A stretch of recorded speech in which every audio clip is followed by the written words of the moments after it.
everyone. Welcome back to the Law of Attraction Tribe podcast. I'm your host, Stephanie Keith, and today I have guest Dr. Lorre Laws on the podcast. Dr. Lorre is affectionately known as Dr. Lorre. She's a gifted healer, best-selling author, and integrative nursing professor who masterfully blends scientific expertise with intuitive wisdom. I love that. With over 35 years of experience in healing arts, she guides individuals on profound healing journeys, helping them reconnect with their inner light and higher purpose. Her book, Nursing Our Healer's Heart, offers a holistic path to recovery from trauma and burnout, nurturing the soul while presenting groundbreaking research. And as founder of a nonprofit, the Healing Academy, Dr. Lorre created a sacred space for transformative healing, including her powerful 12-week Neuro-Spiritual Healing Academy. Dr. Lorre's heart-centered, integrative approaches have helped thousands in their recovery journeys, addressing all aspects of personhood. Dr. Lorre, welcome to the podcast. Thank you. I'm so humbled by that introduction. You never think of yourself in terms of a bio. And I was like, oh, wow, I've been busy. As Right? we all have, as we all have, trying to make our way in a kind of a challenging time for many. It's funny because I've been playing around a lot with ChatGPT and I had it update my bio for my website and I read it and I was like, wow, like I sound really cool. Like this is really nice. Thanks, ChatGPT. Yeah. But I feel like I manifested this interaction here. So I have to tell you this, Mm. okay? So my husband's a respiratory therapist in a hospital setting, has been doing this for a Mm. long time. So I have a front row seat to the shit show we call our healthcare system. Yeah. And it's just, I feel like lately, maybe I see it more, or maybe I'm just like, I feel like things are just coming to a boiling point. And we've been talking a lot about just the frustrations of everything that they're dealing with. And we were talking and we're like, we need to do a podcast episode on this. But he never really wants to come on the podcast. It's not really like his thing, you know? And shortly after was when your team reached out to me. And I was like, no freaking way, because I was reading the email and I'm like, this is pretty much everything that him and I were talking about that we need to put out there. So I was like, that is divine timing right there. And totally, it's a case study in the law of attraction and manifestation. And on my side, it's kind of an similar story, but in a different way, is that in my work, for my day job, I'm a neuroscientist, and so I do kind of like brainy, nerdy kind of research, right? Mhm. But what I've discovered in my research is that after we transmute and transcend and release the trauma that's stored in the body and the energy fields and all of the ways in which we hold, what remains is this beautiful opening for spiritual connection, expansion, manifestation. The law of attraction is like a magnet at that point because all the static has been, not all, but most of the static that was trauma related is now cleared out of our field. And so we're left with this really potent opportunity. And I was, well, where can I share, what is emerging from my research and, in a community that would get it? Because, I mean, mainstream science, they don't always get it. Right. Oh, Healthcare yeah. systems, they don't know, they don't get it. And so, Mhm. so here we are in this beautiful, beautiful collaboration. I'm just so happy to be here, and I'm grateful to our higher powers and higher selves for helping us to make this happen. Oh, I'm so excited. And I don't even think I realized you were into the law of attraction until you had emailed me personally and you were like, yeah, Wayne Dyer and Louise Hay. And I was like, oh, she gets it. Like this is gonna be so good. And that's what I've been trying to do too, is blend in some of the neuroscience and stuff because I think that's a missing component on both sides. Like the spiritual space, we can bring in things from the scientific community. And I think that the scientific community really needs to bring in a spiritual aspect. And there's no reason the two should be separate. So Right. Well, that's, and it's just a reflective, I mean, really is reflective of the state of the, collective ego and this duality, that it has to be either or, black or white, team spiritual or team science, Yeah. and Hmm. that's not how humans and how how the universe or the metaverse, how it works, Right. energetically. And so, such an opportunity right now is, as we have platforms such as this and in social media, and in ways that when I was 20 years ago started looking at this, 30 years ago started looking at this, the only place that I could be heard is in a peer-reviewed journal, which is never going to Mhm. find its way into your living room, Right. likely. When was the last time you read a peer-reviewed nursing science article? Said Yeah, no one ever, except my colleagues in that travel in that space, right? exactly. So it's beautiful that we now have these ways in which we can communicate and connect that are independent of sort of the matrix limitations and that collective ego, dualistic. We can really be Mhm. holistic and whole people having, a human experience in every aspect of our being. I love it. I feel like we're both on a mission to do similar things, like merge the two worlds, and Right. create a space for this stuff because man, is it needed. And I have to say, I have a lot of respect for you. Tell me if I got this wrong, but you did studies that were self-funded. Like you weren't taking money from big pharma or healthcare systems Nope. to do the studies for your book. That's like Yeah, unheard of. yeah, well, so it's kind of like when you're an insider in any industry, right? When you're an insider, you can see the flaws and you can see the biases. And you see when you're writing grants, to try and get grant money, and you have to spin it a certain way because you're trying to compete for those funds to do your research. And then when you do your research and it's time to get published, then you have to play the whole game, the bias game again to see which peer-reviewed journal and what's the impact factor and all this yada yada yada stuff that detracts from the essence of the research. And so my mission, and this came through in 2007 when I was having a well, I was close to dying. All right, so I was having a really major health challenge, and was really working with the law of attraction and all of my spiritual gifts and abilities and my light entourage, of which I have ascended masters and angels and light beings of multiple dimensions. And so really leaning into, like, deciding that I needed to live no matter what. Like my three kids were not going to be orphaned because I had three at home at the time. And so we got through that process, and I ended up living out of my truck for a year. And because Western medicine said, well, we see you're very, very sick, but we don't know what to do about it. What they didn't know, and the science wasn't there, was that I was being poisoned by a moldy house that we didn't know that had Oh, toxic mold in it.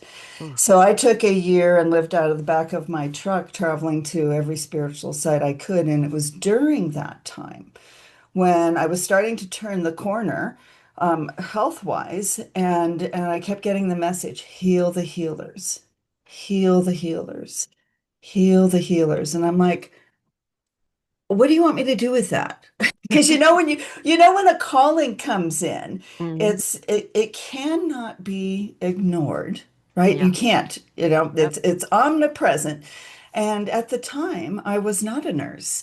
And so I was looking at maybe being a death doula because I got my start as a certified nursing assistant way back in the day Hmm. and had facilitated a lot of transitions and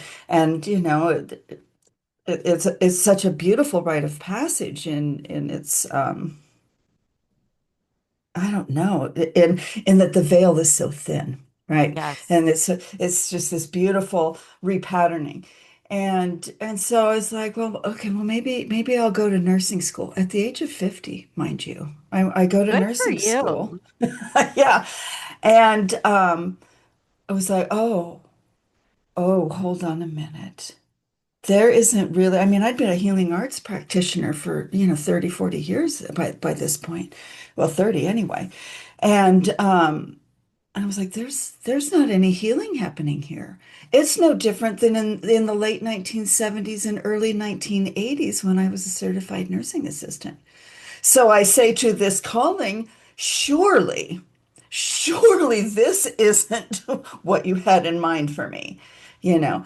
And indeed that was not the plan. And so I continued on and I earned my PhD and then started doing neuroscience research. And then it was then it started to emerge with what I was supposed to be doing because I was seeing through my research like why are nurses and healers and helping professionals, all of us, why are we still having this same burnout conversation back from the 1970s? We, a half of a century. And we haven't really materially moved the needle. In fact, it's gotten worse. And so that's when then it was like, okay, so here's where for me my neuroscience background and my spiritual background started merging. And there wasn't a big place for both of those in either. Like, a lot of in my spiritual world, they don't want to hear about the science. And in the sciencey world, they didn't really want to hear about the spiritual.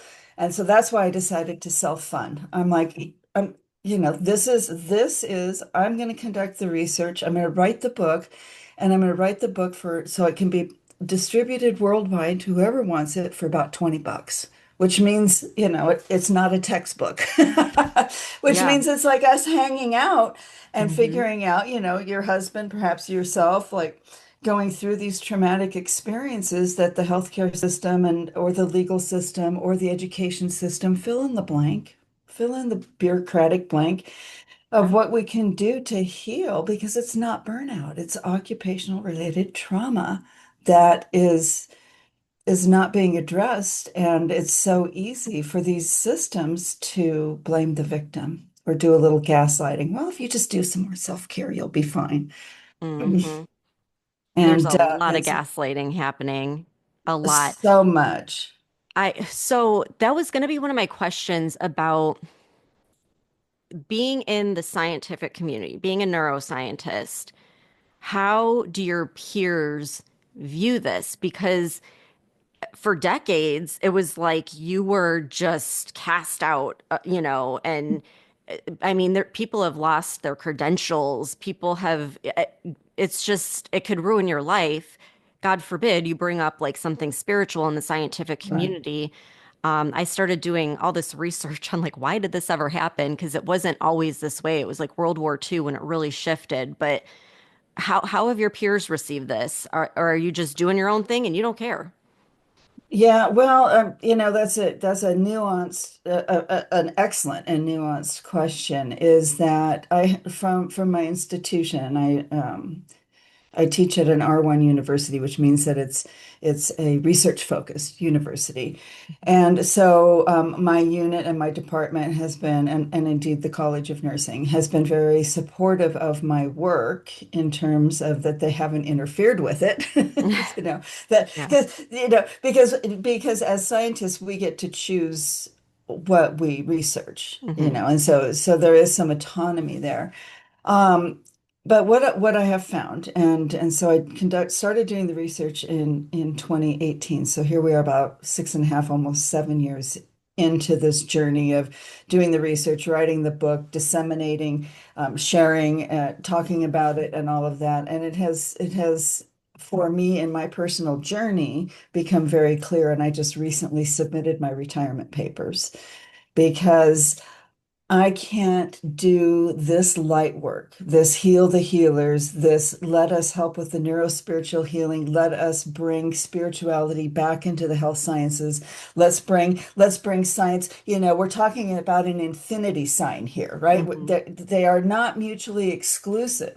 And so I am retiring from my professorial role so that I can work full time for my nonprofit and continue to facilitate healing in ways that I'm being called to do using all of the training and all of the ways that I know and be in the world as a multidimensional being.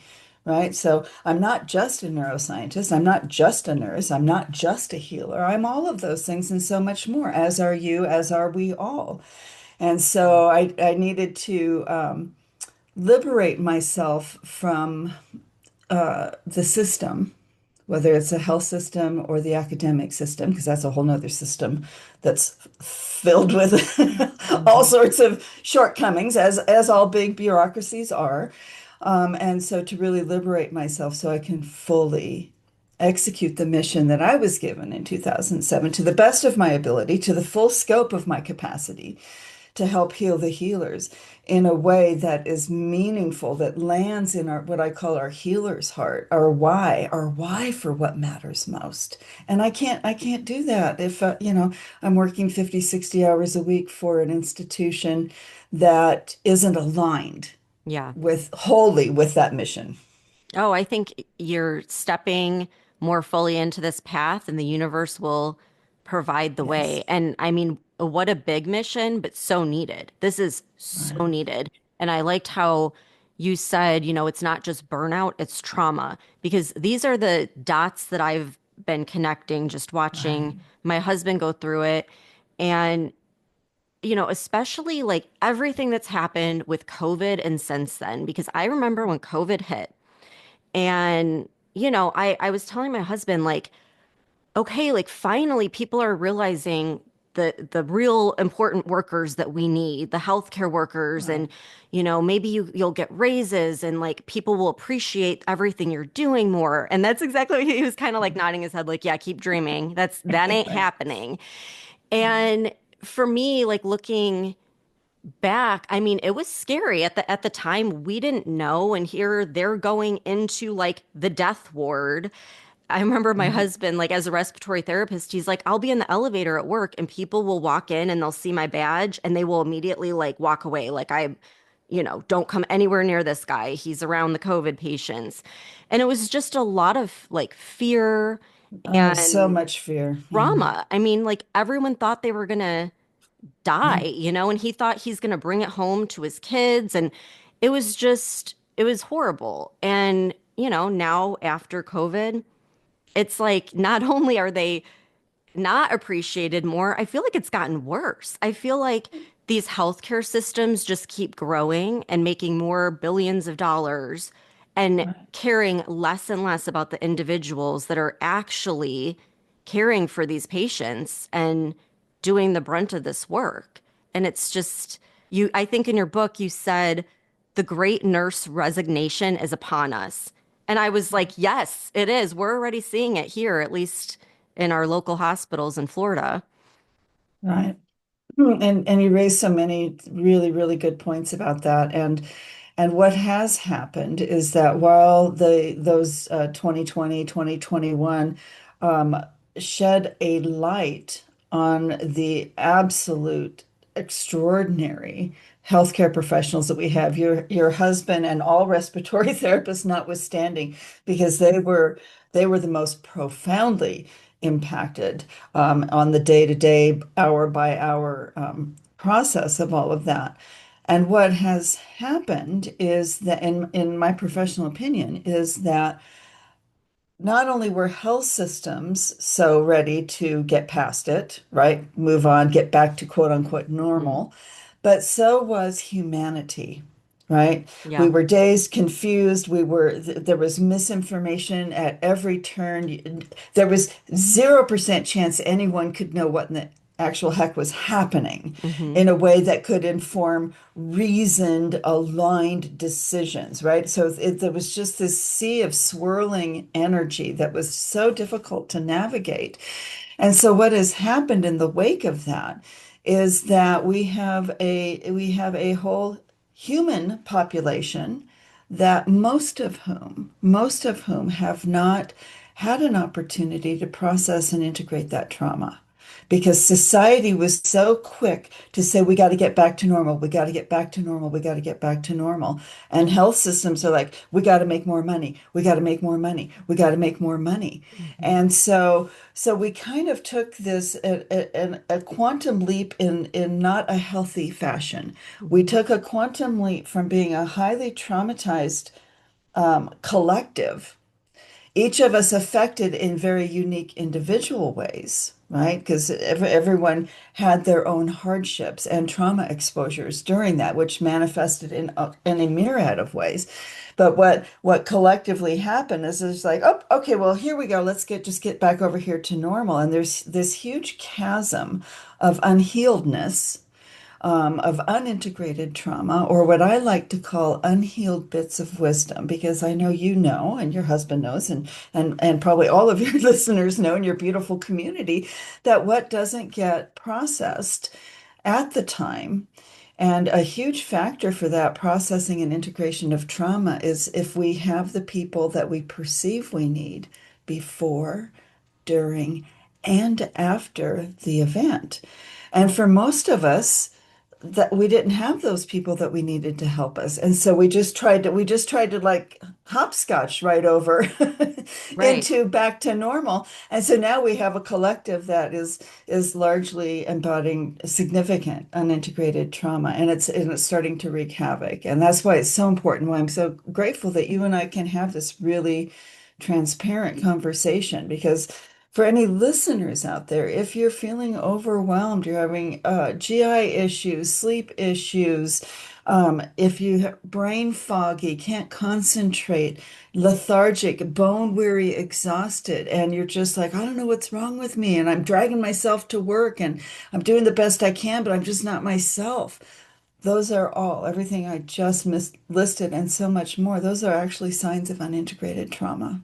Mm. And so it's not necessarily burnout. When you look at the symptoms, and that was part of my research, when you look at the symptoms of burnout, and then you look at the symptoms of trauma, and you look at the symptoms of compassion fatigue, those were the three that I studied. And you do what's called a symptom cluster analysis, and you try and untangle what's happening in these symptom patterns. Hmm.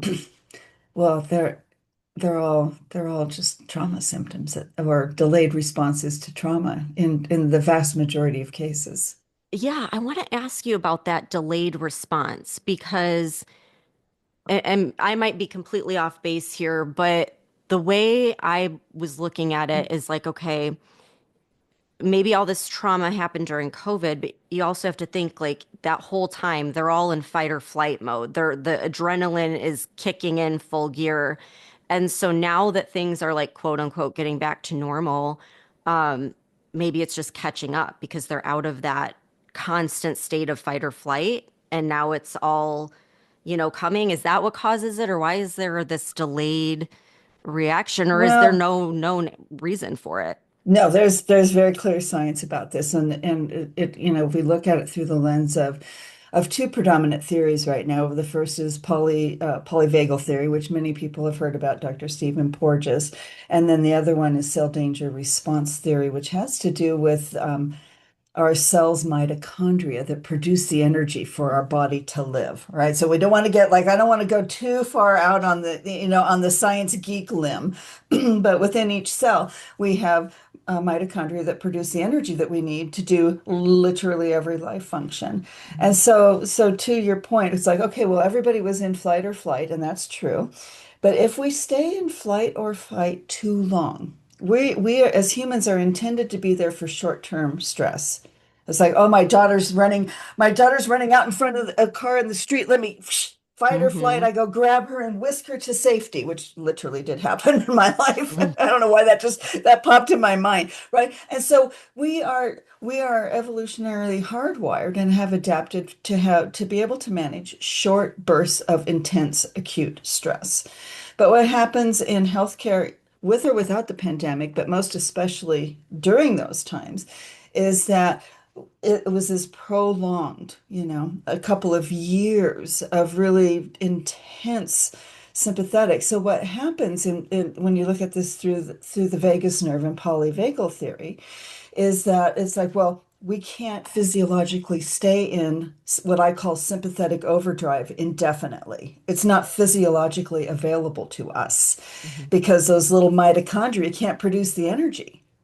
And so what happens is that this process in our this midbrain, not below where we think, kind of in our more instinctive part, our reptilian brain, some people call it, Hmm. is like, ooh, sends a message down to the dorsal aspect of that vagus nerve. It's like, we got to shut her down.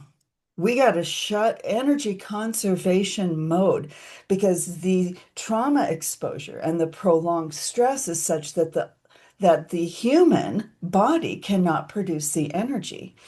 And so that's why so many people are like dragging themselves. It's called presenteeism. All right. So we're going to work. I'm sure your husband has probably had days like this, like I am dragging myself out of bed and into my car, and I'm doing my best to get through the day, but I'm not at my best. I'm doing my best while I'm not at my best. I am exhausted. And then on my days off, I want to go play soccer and have picnics with my kids and take my partner out on a lovely date night and all of these wonderful things I want to do and see my friends and my family. And it's like I can't get off the couch. Like all I can do is Netflix and Uber Eats. Yeah. Right. And so that's a delayed physiological response to trauma, one of many examples. And why it shows up is that at the time that the trauma is occurring, it gets stored in our body. All right. So what doesn't get integrated, which did any of us had the people we need to help us before, during, and after? No, we kind of didn't. No. Everybody tried their best. But the people in my circle aren't trauma experts. The people in most circles aren't trauma experts, right? We Right. don't have that kind of support. And so what happens is it gets stored in the body and it gets stored in our neuroplexes, it gets stored in our muscles and in our fascia and somewhat in our skin, amongst other places, right? And so in my research, what I was looking at is like, why is this? To your excellent question, why is it that this is showing up? Because I was doing the research before, during, and after the pandemic. It was really, so I was actively researching during this arc.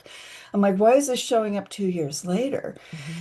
And so what I call when that unintegrated trauma gets stuck in the body, I call it unhealed bits of wisdom Mm. because our body is so wise. It will store it because we don't have the resources or supports that we need to process and integrate it, right? Body's wisdom is undeniable, right? Yeah. And so the body stores that and this is what emerged from my research, until such time that conditions are favorable for healing. All right. And so now, even though we still have a dumpster fire of a healthcare system in most cases, even though healers, nurses, respiratory therapists, all the helping professionals, teachers, we're all being avoidably traumatized in our roles, that's still going on, but it's safer now we feel safer now in that than we did maybe in 2020, 2021. Hmm. And so the body will start to release those unhealed bits of wisdom, those little trauma nuggets, if you will, those trauma artifacts. And when they come to the surface, it's because first of all, it's never convenient and it's Of not always course. comfortable, right? Not always comfortable Yeah. because healing happens independent of what Google Calendar says I have to do today. You know, Right. it's like it comes up for healing when it comes up for healing. And so that's why we're seeing this huge delayed response. And that's part of what this work is for me, and this mission is to bring these resources to people in their living rooms in a very accessible manner that we know what to do. It's like, oh, that is an unhealed bit of wisdom. Wait, I am feeling some kind of way, and I am, but I'm not sure what it is, and how do I navigate it? So Hmm. we have to, all of us, really learn, and I'm sure members in your community, like mine, are more advanced in this, kind of taking this journey, is really learning the language of our autonomic nervous system and our vagus nerve and our midbrain, because that is what has kept humans alive over the millennia, right? Yeah. We are hardwired to co-heal and co-regulate with one another. And so, as a collective, we have lost our way in that because most of us drive home after work. We drive in our garage, the garage goes down, or we park in our spot. We go in our house, and we're on our devices, or we're with our families, and then rinse and repeat the next day. And Yeah. we are most of us so overworked. and overextended with all the things that are required of careers and children and family. And now we have most households have all of the adults are working outside of the home or working from home, right? And so there's just not time for us to really nurture and nourish our nervous system, which doesn't have to take a lot of time. And that's why in my book, I have practices in there that can be done in 30 seconds or less, Oh, wow. right? So you do them during the transitions within your normal day, while you're stepping into the shower, while you're brushing your teeth, as you're putting on your seatbelt in the car, right? I call them the minding the gaps, minding those little micro gaps in the day, and then just giving your nervous system a microdose of nurturance. And they're, Ooh, in I a like that. very kind of prescriptive way. Like there's certain things that work depending upon where a person is in their nervous system.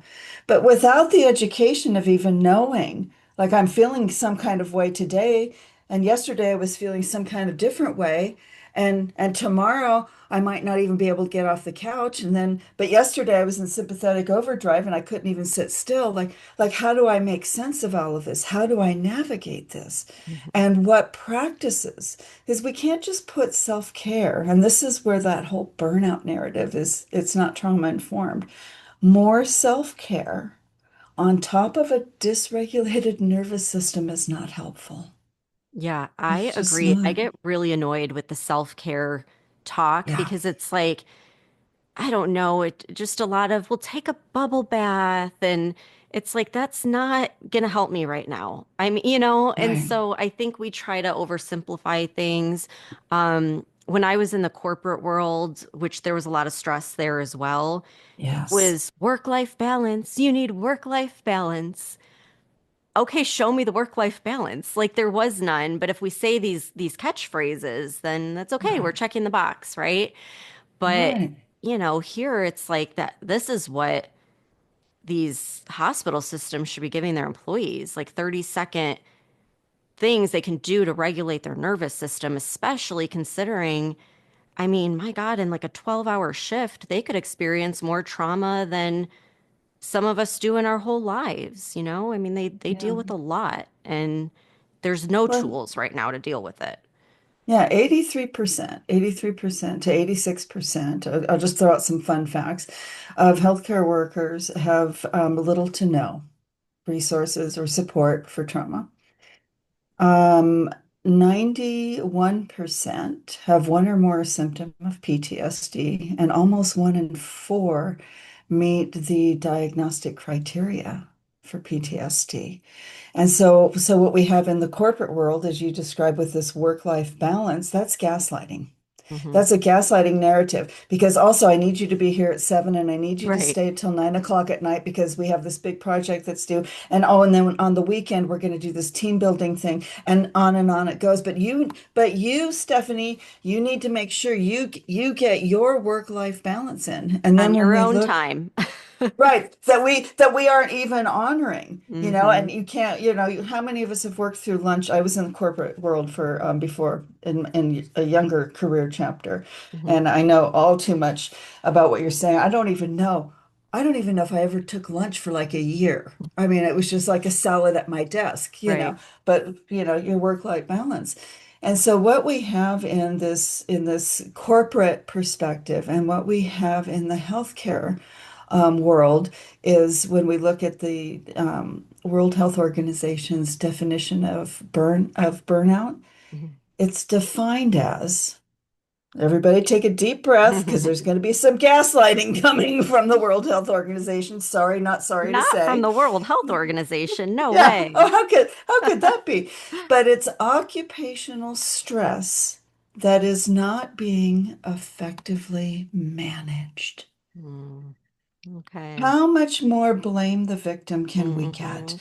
Where is the corporate accountability? Where is the organizational accountability? Where is the system accountability? Nope, there is none. Yeah. It's Stephanie's fault and it's Lori's fault because we don't know how to balance our life and we don't know how to do self-care. And to that, that's my mission. It's like, let us all be very, very clear that that's not what's happening. What is happening is that people are being systematically traumatized, oftentimes avoidably so, right? In my profession, there and in your husband, there are some things, some trauma exposures that come with the job, Hmm. right? And we Sure. get some Yeah. training. We get training as to how to navigate those. I'm talking about the avoidable trauma, like not having enough resources, workplace violence, Hmm. the system-induced trauma, secondary victim trauma, adverse events, and where people make mistakes on the job, and then they feel this incredible guilt and shame. But then when we do the root cause analysis, in most instances, it was a system failure and not a failure of the nurse or the respiratory therapist or the physician assistant or the physician. It was a system error that causes these challenges. But as healthcare professionals or as educators, right? Or as law enforcement, fill in the helping professional role, we are led to believe that we were somehow deficient. What could you, Stephanie, have done differently? What could you, Lori, have done Hmm. differently in a broken system where you were following all the rules and you followed policy perfectly, right? Yeah. You did all the right things, but guess what? It's still your fault. Yeah. Right. So this is where we are, and it's really understanding that, okay, stop drinking the burnout Kool-Aid. It's not Hmm. burnout. And you know, my work is that once we start, so let's just say you and I were coworkers and we were working together every day. And you and I like decided, you know what, we're gonna reclaim our power from this dumpster fire situation. And we're gonna start working on our own nervous system. Right? I'm going to heal my own nervous system. That's the first step is to learn the language of your nervous system and how to navigate it. And you and I start doing that. And we're supporting one another in that. And we're like, okay, now we're still in the dumpster fire, but we're still feeling like, we're still regulated in our nervous system. And now you and I are co-regulating with one another, which is as by design. Yeah. Right? We don't have to fix anybody else. I'm not fixing you. You're not fixing me. We're each showing up and being responsible to understand that the situation is not burnout, it's trauma, and then taking responsibility to nurture and nourish our nervous system Hmm. in as little as 30 seconds, many times throughout the day. And then we start becoming more regulated. Well, then guess what happens in our workplace? Because you and I are regulated and we're co-regulating with one another. We're now the gals that people want to be around, and they don't even know why. It just feels good.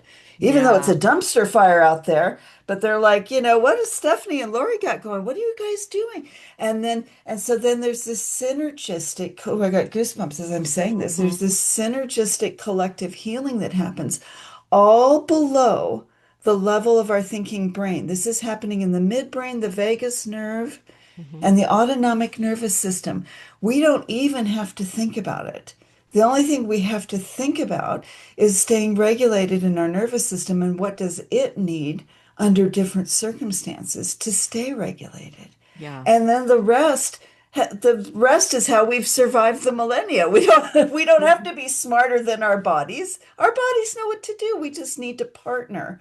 We just need to partner with our innate wisdom, of the autonomic nervous system. It's Yeah. We beautiful. all I mean, have and its this. simplicity. Yeah. It really is. That's what I've uncovered over the last couple of years is, it's like we're taught, we're conditioned to believe everything is outside of us, everything's external. That's where you go to find solutions and whatnot. But really it is. We are so tapped in to this ancient wisdom, but we're so like focused on everything outside of us. We're like totally disconnected from it. But I love how you say that, though. It's like it could be you and one other person, and that could then have this effect where it naturally starts to bring in the whole group without having to try to convince someone. It's like they're just naturally going to be like, "What are you doing?" Like I I want to know want what some of she's doing. that. Yeah, Yeah. what are you taking? Like, give me some of that. Yeah. So. maybe you can just give us kind of like a walkthrough too, because you have in the book a 5-step process on transmuting trauma. Yeah. Can you just give a little bit on that? And also, like, is this all nervous system, or are we bringing in some spirituality? I guess for people that are open to that. Right. Well, we want to use first, yeah. So the book is written as though you and I are talking, right? It's very conversational, as though we're hanging out, having a cup of tea, which I literally am right now. And and so for all of us, and I make this acknowledgement earlier, use all of the tools and resources at your disposal, including your spiritual gifts and abilities, however those might be for each of you. This is written for an international audience, and so different cultures and practices, I just needed to be really respectful in those ways. So whatever is a person's, I mean, and I'm spiritual first. I'm always spirit, then science. Yeah. So in my own personal life management, right? And so the formula is 3 A's plus B equals 3 R's. Now, the goal for all of us is to get to these 3 R's. So let me tell you where we're headed. The 3 R's are to be regulated in our nervous system. The single most important thing that we can do for our health is to maintain nervous system regulation, because that takes our body out of a stress response and oxidative stress and inflammation and all that sequela, right? So the first R is to be regulated in our nervous system. The second R is to be reconnected within and with others. By the way our society works right now, and when we have been traumatized and we have those unhealed bits of wisdom that are embodying us, oftentimes unknowingly, it's easy to feel a sense of inner disconnectedness. It's like, this isn't who I usually am. Mhm. I'm not usually snapping at my children, or I'm not, at the other day I knocked my toothbrush on the floor, and I was, I'm going through a major life event right now. My mom recently passed, and so I'm a little bit of a, having some stuff as anyone would, and I noticed myself like all of a sudden just like, oh, I had a little micro meltdown because I dropped my tooth. Well, that's not like me. I'm a healer, but I'm also human, and I'm also grieving, and my nervous system is dysregulated, and so here we are.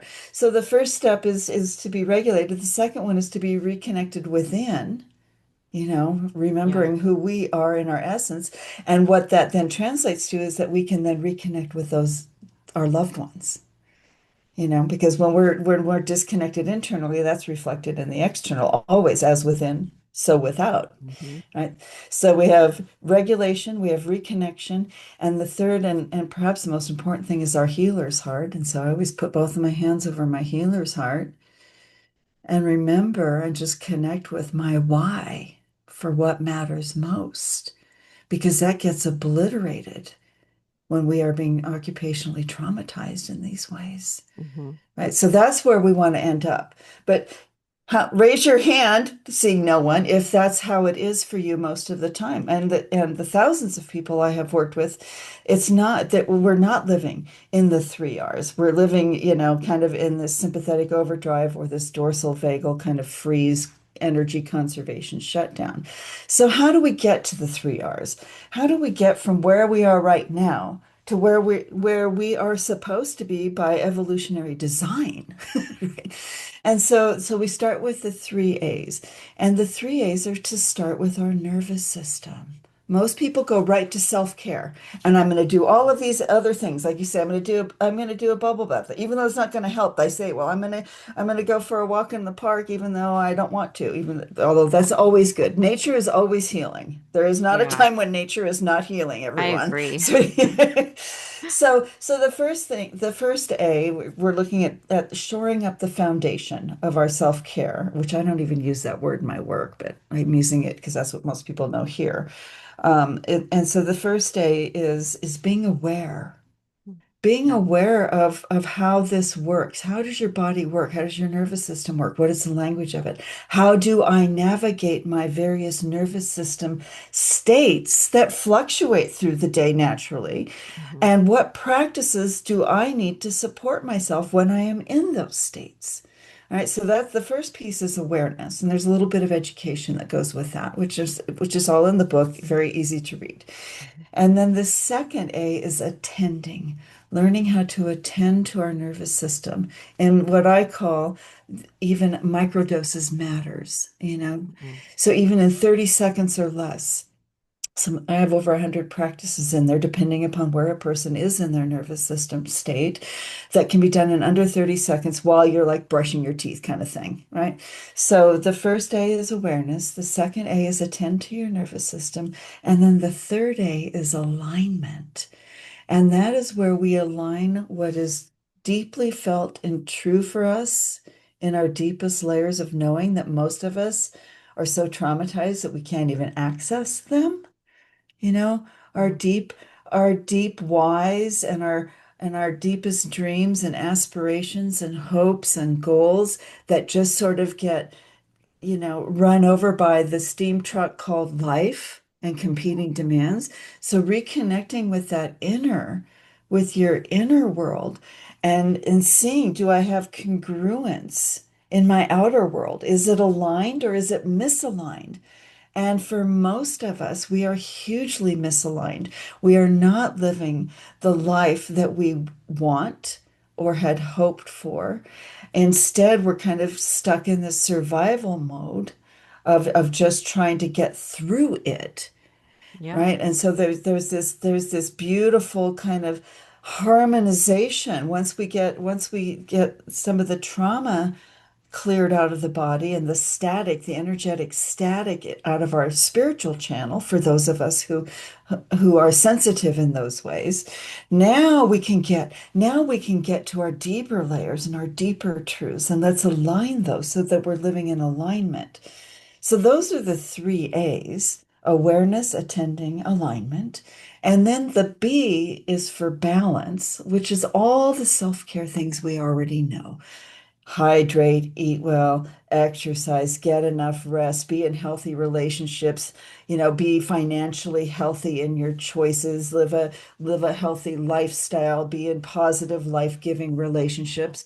We all know these things. There is no knowledge deficit about self-care anymore. Hmm. It is Yeah. part of the mainstream narrative. The deficit is the three A's You're because so right. we keep trying to self-care our way out of trauma, and that's not how it works. Yeah. Well, in the first one, aware, it sounds so simple. Like, oh, of course, aware. But I mean, most of us are not aware at all. We're not paying attention, um, and asking ourselves, why do I feel this way when I do this? Or why, like things come up. There's so many connections where our body is trying to talk to us, the universe is giving us signs, and we're just so busy with distractions from modern day life that we've completely forgotten how to just tune in and be aware and pay attention to those signs that we're getting. And if we ignore them, they get louder and louder, and then it does become a big disruption. I've learned that the hard way in life. It's Same. like you don't listen. Okay, I'm gonna start throwing some bigger obstacles, your way. Um, but yeah, and then that alignment, I know that happened for me when I on my 30th birthday, and I'm so glad it happened, at a young age. And it really does kind of change everything. It opens your eyes to a new possibility. And as soon as you're open to that possibility, I feel like the path starts to unfold little by little. You're never going to see the big picture like every step of the way, but you're going to start getting these nudges of what to do next as you move forward. Right. And so, man, I'm getting the chills just like with your steps because I'm like, this is it like leads almost to a awakening kind of, It I do, mean, it does. Because we can't fully awaken. I mean, and the awakening process, to be clear, it is a matter of grace. What we do in our human form is prepare for that grace to occur, and we don't know if that grace will happen in this lifetime or another. But we do know that that is the soul's journey. That is part of this human experience that we all signed up for. And but we can't fully, and this was the so unintended. I was not researching for this. Like I was like kind of in the sciencey place. But then person after person, and we're talking thousands now, and from different places across the globe, are when they move through this process and they get that proficiency and mastery over partnering with the wisdom of their nervous system, and the trauma starts clearing out, and then their channel is clear and it gets wider and more open, and people are starting to then really go into a more active rather than a passive awakening state. And then there's a whole other, and that's why I'm stepping down from my science gig, is because there's this whole other arc that opened up that I was not expecting, where people need to be supported. And now that I'm clearing these neurospiritual blocks, now what? Now what do I do? Right? Mhm. What do I do with all of this connection and information, and how do I navigate this whole new literal spiritual world that is now available? It was always there, Yeah. but it was never not there. But now it is accessible in ways that it wasn't before, because we have so many layers of, competing demands and unintegrated trauma and continual trauma exposure in our professions, and then just being human. You Mhm. know, that's the hardest job of all. Yeah, right. Oh my gosh, it's just, again, I know I said this, but it really is, it's so needed. And I feel like, you're leaving your mark on the world, that it's already helped thousands of people, but it's going to just have this ripple effect. I mean, I can feel it just talking with you. I could talk to you all day, by the way. I mean, like kindred spirits, right? I just feel like we could go on and Right. on. Um, but maybe you can tell everyone, like, where can they get your book? Where can they connect with you a little bit more? Um, and we'll go from there. Beautiful. Well, I I'm just going to spoiler alert. Stephanie and I have been working on some special gifts, just to share with anyone who's tuning in, and everyone in our respective communities. And so you can go to my website, and I'm going to spell it because my mom got creative at my name. It's drlorrelaws.com/attract. And so it's drlorrelaws.com. And then I have their Discover Your Divine Awakening archetype. So, for those of you who are moving through some neurospiritual healing, or you're curious about how trauma is affecting your awakening process, there's a free resource there. And I cannot wait to unpack all of this, have generously offered your Law of Attraction free root chakra activation meditation and subliminal process. You want to share a little bit about that beautiful gift? Yeah, yeah. I think that goes so perfectly with everything that you're doing because, especially with, well, just with life in general, but like with manifesting, we just want to jump into it. But there really is this essential prep work of grounding yourself. You had mentioned earlier about the power of like being out in nature to calm your nervous system. And so it's kind of like that. There's a grounding meditation that's going to help you really feel grounded, calm down, and then a subliminal that's going to do the same. And so it's going to pair nicely with what you're offering, because I think that's the baseline where we're at, is so many of us are not feeling calm or regulated or grounded. And so that's step one. And once you can do that, you can manifest from a stronger foundation, I guess. So I Yeah, always recommend people start with that. And it's actually the prep work for my Quantum Catalyst program. So that's how important it is. I'm like, everyone has to do that if they're coming right. into this It's program. a prerequisite. Yes. Yeah. So that's free. So yeah, again, it's drlorilaws.com/attract, and you get all these goodies. And there's a Right. raffle too.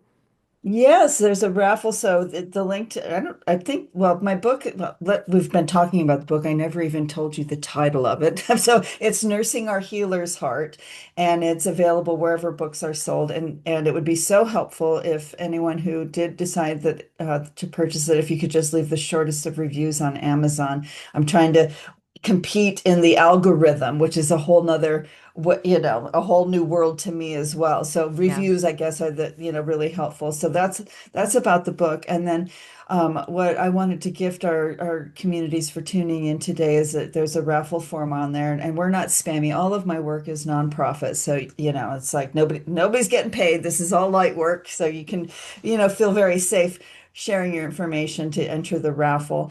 And then I have for you the Healer's Heart Assessment, which is my deeper dive trauma assessment. So you can see if and how exactly you are being traumatized and how your body is holding and storing that. And then it also includes a one-on-one session with me so that we can together review those results and create a personalized plan for next steps. And so that's a lovely gift. And I've blocked out some time on my calendar to make sure that we can get that happen because I don't know your calendar and my calendar. I'm just so grateful we were able to put them together because sometimes that can get a little I know. dicey. Oh, I'm so Yeah. glad. This was an amazing conversation. I knew it was going to be. Again, everything you're doing, I'm in awe. I think it's great. I Thank think it's you. going to change the world. So thank you so much for giving us your time and coming on the podcast. Thank you for having me and just light and love to all the listeners out there. Just keep leaning in and manifesting and healing. You got this. Oh, love that. Thank you so much, everyone, for tuning in, and we'll see you back here next time.